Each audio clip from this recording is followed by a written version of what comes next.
Я всех поздравляю с этим великим днем, Днем Победы.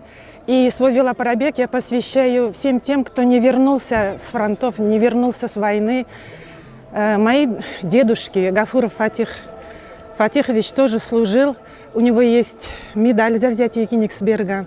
Второй дедушка, Гизатуллин Геният Зинатович, пропал без вести в 1941 году. Мы даже не знаем, где он похоронен. Поэтому я считаю своим долгом хотя бы вот так почтить их память. Югары Яркейнең үзәк майданында оештырылган вело узышта катнашучы һәр кеше кебек, гаилә үзәге белгече Кадрия Гафурова да үзенең вело узышын сугышта катнашкан якыннарына багышлады. Чарада гаиләләре, сыйныфлары белән бергә җыелып килүчеләрне, төрле яшьтәге, профессиядә кешеләрне очратырга мөмкин иде. Старт үзәк майданда башланып, җиңү аллеясында тәмамланды.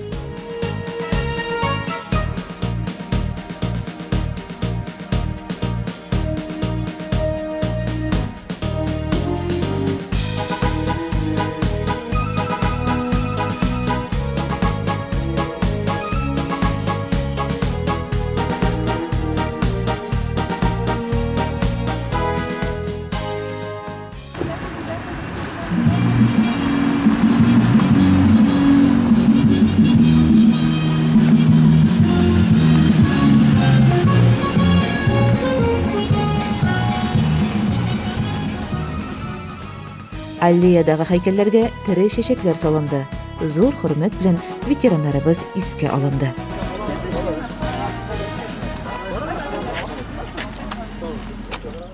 Мен бүгінгі пробегді әтиме башлайым. Ол 41 елдан 46 елға чаклы сугышта булган. Сахов Валинур Гилязович. Туғаны Бастамак, Бүләк авылында яшәгән. Сугыштан соң колхозда эшләде күп еллар.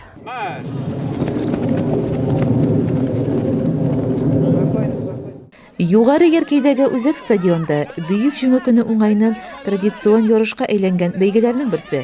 Мәктәп укучылары арасында Маяк газеты призына җиңел атлетика буенча эстафета узды. Әлбәттә, иң-иңнәр ныклы әзерлекле командалар җиңүләргә иреште. Нәтиҗәләргә килгәндә, урта мәктәп укучылары арасында Югары Яркәйдәге 4-нче мәктәп спортчылары беренче урынны яулады. Мы с большим желанием участвуем и ежегодно занимаем призовые места.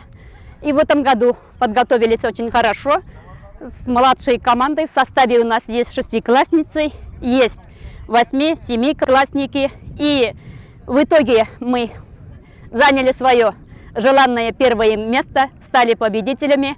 Всем моим спортсменам большое спасибо, удачи им. В дальнейших соревнованиях у нас предстоит соревнование зональные по легкой атлетике. Тоже желаю удачи. Түбән Яркәйдәге лицей 2-нче, Базытамак командасы 3-нче урынга лаек булды.